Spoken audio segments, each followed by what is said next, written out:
Hi guys, may nakapagsabi kasi sa amin na may bagong bukas na palaruan dito sa mall malapit sa amin. At ito nga yung Fantasy World na located dito sa 4th floor sa Market Taguig. At dahil birthday ni Robin today ay dito na namin siya dinala. Pagkabayad ko nga ay sinuotan na kami ng wristband tapos may QR code doon, i-scan sa gate para makapasok. Tapos kailangan pala talaga guys sa socks, yung socks ng Fantasy World. Kaya napabili tuloy ako ng socks nila worth 50 pesos each.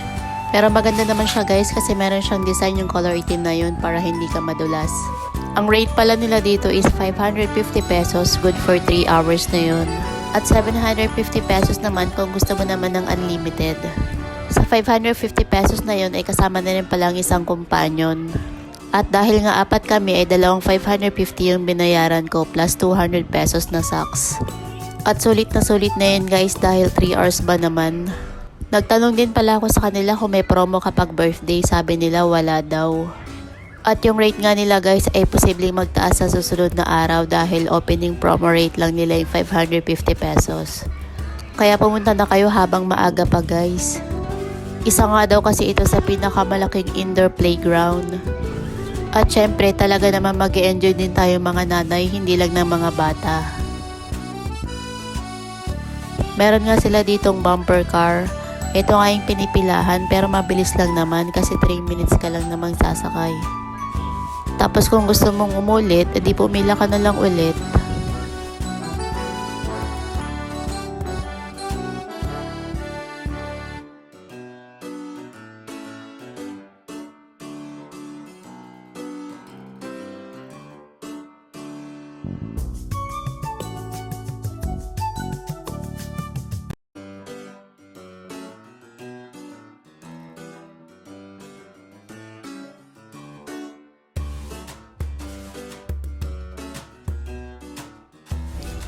Ito talaga yung pinaka nagustuhan ko kasi ang sarap humiga.